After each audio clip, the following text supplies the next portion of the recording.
What is going on, everyone? It's Ultimate Spy 53 here, and welcome back to reacting to bad reviews on good movies. This will be episode 7. I am sorry for not doing the show for like a month. Things have been really busy with me. I just haven't gotten around to it. It's not that I don't want to do this show, it's been really busy and I've been trying to do it. I think I'll probably just end it 10 episodes because I'm not really having fun, making this show as much as I did. So, I mean, it's a fun show, but I think I'm at 10 episodes, I'm just gonna call it good because it's just kind of boring to do. There are some good episodes, but I don't know how to come with it. So this episode, I'm going to be reading the bad reviews for Phase 2, Part 2. Basically, the Guardians of the Galaxy to Ant-Man. Those are movies in there. That'll be for this episode. So some of them are pretty bad. Some of them are actually laughably bad, and I want to just read them and see what people have to say about the movie. So first off, let's go ahead and go with Guardians of the Galaxy. Alright, so the first one for Guardians of the Galaxy says, dumbest movie ever. This is one of the worst movies I have seen. First off, I love Chris Pratt. And this he is... probably going there. And this he is a great actor. But in this, he's a great actor. Okay, I got that probably what they meant to say. But this movie was pretty unbearable to watch. I'm utterly amazed that this is marketed as a children's movie. This movie is not for kids. I'm kicking myself in the butt for giving it to the media schemes. My two kids, ages 5 and 7, did not and could not enjoy this movie. From the first second to the last, it is all filled with violence. It has no damn plot. There's a plot. There's definitely a plot. Just fighting, yelling, swearing, pain, and suffering. The characters, although they may look cute, are grown adults, and nothing about their decisions making as childlike in any way. And it is not even funny, like, at all. We literally couldn't finish it. It was so bad. Seriously, save your time and money. I'm so embarrassed that I gave Amazon $3.99 for this garbage. Oh, come on. I mean, first of all, there is a story. I mean, yeah, people like it's for kids. Yeah, totally. I mean, come on. It's pretty good. I mean, it's really, really good. Okay, this movie sucks. I can't believe the accolades it's receiving. It got 91% on Rotten Tomatoes. I just checked. It's not that bad. It's actually really good. It's actually better than the second one. The second one was pretty good, but it wasn't as good as the first one. I enjoyed it, but it was still not as good as the first one. So, yeah. So now that's the way it is. This movie sucks. I can't believe the accolade they were shooting. Same title. Okay. The storyline is, well, non-existent. That is not true. There is a story. The best part of the movie is the talking rodent. Rocket, I mean. Wow, okay. So the only thing about the movie that's actually good is Rocket. Well, he is a good character. He's a favorite of mine, but, like, come on. Star-Lord, man. Legendary outlaw. Too stupid to watch. Had really high hope for this because it looked entertaining. It was just stupid. All the money they spent on special effects, you could think they could hire someone other than a 5-year-old to write a script. So they're saying the script is so bad that they think a 5-year-old wrote it. Wow. Okay. I'm sorry to hear that they think that, but that's that. Ugh, my goodness. Okay, horrible, absolutely horrible, absolutely horrible. So the same title as same first part of the sentence as the title. The only reason this film got anywhere was good marketing, timing, and very low expectations. The casting is awful. The music is dreadful. The casting is awful? Chris Pratt, dude, come on. The music is dreadful.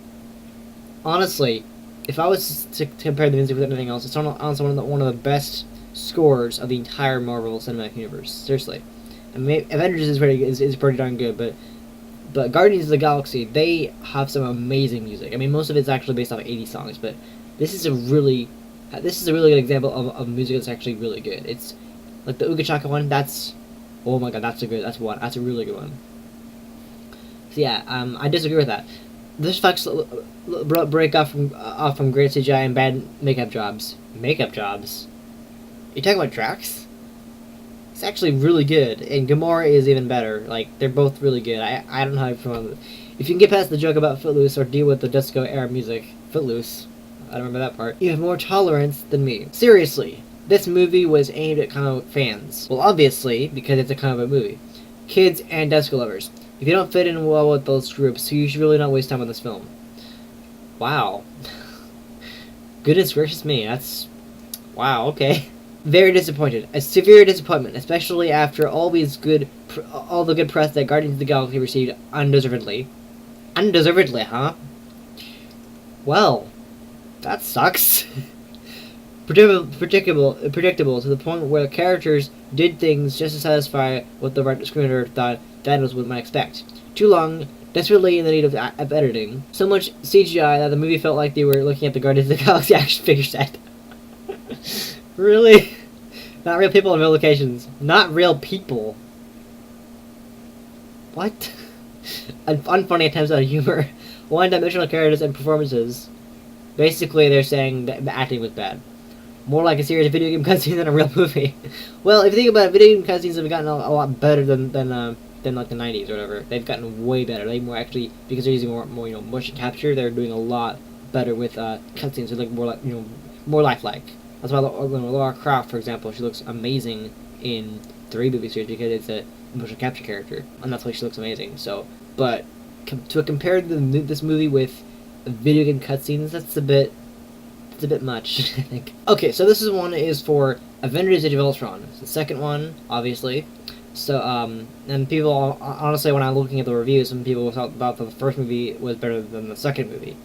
Sometimes that's true, and I agree that sometimes that's the case, but not all the time. So, anyway, this one says, Ultron put me to sleep 4 times. Oh my goodness, 4 times, so that's crazy. I kid you not, 4 times I was going to review Age of Ultron on Blu-ray, and 4 times it just put me to sleep. That sounds dreadful. I still have not gotten to the ending, oh my god. And frankly, I'm not in no particular hurry to see how it ends. Goodness gracious, it's that bad, huh? I love the first Avengers movie. It's like they're saying that this one is not an Avengers movie. I love the first Avengers movie. They're saying they're putting that in caps as though this is not an Avengers movie. As well as other Marvel movies, but for various reasons. Age of Ultron just didn't hold my interest. First, it was way too long and drawn out. Well, yeah, I mean, I actually was playing around with the movie, and I actually had to cut like a lot of the scenes that were kind of boring. Because I will agree, a lot of it was kind of boring. There was maybe 20 minutes or maybe an hour. I don't know. A good chunk of it I actually was able to cut out because a lot of it was unnecessary, but it wasn't all that bad. Second, it was too talky throughout. How could a movie be too talky? With uninteresting chatter, especially from the Ultron character. He was actually a pretty badass villain, actually. He's awesome. Blah, blah, blah. Third, some action fight scenes were just too long and exhausting to watch. In particular, the fight scene between Iron Man and Hulk, where they destroy $1.2 billion of prime real estate. It was actually one of the best scenes in the movie. One of the best scenes. The fight scene between Iron Man and Hulk was unbearably over the top, and a total CGI turns to overload. It's not really. CGI Hulk was actually really good. I mean, compared to like the past Hulk they've had, some of them have been great, but others, okay, you know. That scene alone put me in deep sleep. What? Really? Finally, the moments between Black Widow and Hulk was unnecessary and went on to subplot. I do agree that was a little much. I felt like that relationship was kind of unnecessary because I felt like they were kind of taking up the idea of Hawkeye and Widow becoming a thing, but it never happened. I think they were just really good friends. That's a good point. I look forward to future Avengers movies. Hopefully the mistakes made in Age of Ultron will not be repeated. Wow, okay, that's a really strong opinion. Huh. The fact that Ultron as a villain can put you to sleep 4 times, that's a record right there. Okay. No story, no drama, who cares? There is a story that they created, that Tony Stark accidentally creates Ultron and they had to stop him. That's a story. It's a pretty good story. Why should we care? Why would we ever revisit this war with our children and their children? No humor, no laughs, and no storytelling craft. Like Lord of the Rings 2, Matrix 2, and another boring sequel we all get is a battle. Boring sequel? What? One that will be remembered. Vision is the only thing worth seeing for 3 minutes, but cannot save a movie. Wow. And why would we pay $14 for this? And why should we care? Thanks God for monthly all-you-can-eat movies and on Amazon. But suddenly, I'm not hungry anymore. You too? I think the main thing about this movie that everyone did not like about it was the story. They just think it wasn't a good story. It was a pretty good story, actually. But low underwhelming. As a lover of Captain America, Winter Soldier, and Civil War, it's just a lot that I hated this movie. The characters were one-dimensional, boring and disjointed, basically no acting. Widow is being so flirted with the Hulk came out of nowhere. Yeah, I do agree with that. That's a bit. Yeah. Especially since she's been wearing the AR necklace in winter. Hawkeye's backstory was yawn-inducing. Really, okay. The humor was also out of place. Even though I love Joss and a huge Firefly fan, the jokes in the middle of the action distract from you worrying. In Winter Soldier, you logically know they can't kill Cap, but it was so well done. Part of you was still scared. I wish the Richard Brothers directed the Avengers movies. The Winter Soldier is continuously between my favorite superhero movie and one of my favorite movie. Period. It's a pretty good movie, but it's not the best movie out there. The good guys win again. Why? Yeah, I guess that's true. Think about Infinity War, Thanos. The good guys win again. How terribly boring. Stan Lee needs to learn how to create a villain. He's a really good writer, though. And yeah, he did a decent job with all the good guys, but I like many others, I'm still waiting to see if they ever make an Avengers movie worth seeing. Every Avengers movie always has the good guys revealing an obvious victory, whereas the Avengers movie where the victory is a whole victory. Like Nolan's second Batman movie, like The Dark Knight. Batman won in the end, but only kinda. In fact, if you really pay attention to it, it's clear the Joker one. Several of the Harry Potter movies evil whining at the end of the movie, and so does Star Wars, especially episodes 3 and 5, but not the Avengers. Tell me, what is the point of watching a movie where the end is predictable and me hitting the snooze button when my alarm clock goes off in the morning? Great actors, good acting, boring, transparent plot that isn't even worth the 5 minutes it took me to review this movie. If we're looking for entertainment, I recommend looking elsewhere. Well, actually, the final battle was actually really fucking awesome. It was fantastic. I really enjoyed that one. That was great. Worst crap I've ever seen. Again, they titled the first sentence the same as the title, which is weird. What's up with Chris Evans and that fake hairpiece? Waste of time, waste of money. The event is to look old and ridiculous, especially Captain America. He doesn't even have the power of, for God's sake. And Thor. First of all, Chris Evans and that fake hairpiece. What fake hairpiece? I don't understand. And as for Captain America, he has a power. He has super strength. It's actually more like increased strength, actually. And then he has also increased speed. So if you remember, in Winter Soldier, he was running really fast. That is a power. So he doesn't have a special ability, but he has with the serum he gained abilities, super strength and speed. Well, not super speed, but it was like Usain Bolt fast essentially. But why? But my goodness, in Thor. What about Thor? I don't understand. What about Thor? Okay, so this is for Ant-Man. Some of the reviews I saw were actually horrible, and they were just bashing on it, saying it was one of the worst movies in the entire MCU, by far, which I disagree with. I mean, I think it was weaker. It was one of the weak ones, but it wasn't that bad. Okay, what a stupid premise for a movie. And I don't see how shrinking... Fell asleep. What a stupid premise for a movie. I don't see how shrinking into the size of an ant can be a superpower. And I really thought this movie was a spoof. First of all, shrinking to the size of an ant is a superpower because with the suit, he's able to shrink in size but increase in strength. That is a superpower. That is totally a superpower. He's one of the founding men of the Avengers anyway, so it's like, come on. Okay, a movie that only an ant could tolerate. Why can't I give it 0 stars? This movie boring, unrelentingly mundane, absolutely nothing original or intriguing. An ex-con whose sole purpose is to convince his daughter that he really is a good guy, and his ex hates him and wants nothing to do with, except of course, show his daughter that he really is a good guy. How many times have we endured this story already? Liar, anyone? At least with that movie, you were supposed to laugh. Unfortunately, Ant-Man, it just makes you want to cry and often, oh, mind-controlling ants. Really? Who thinks that is entertaining? It's actually pretty cool. Shame on you if you do. DC is making real superhero movies. Not really, no.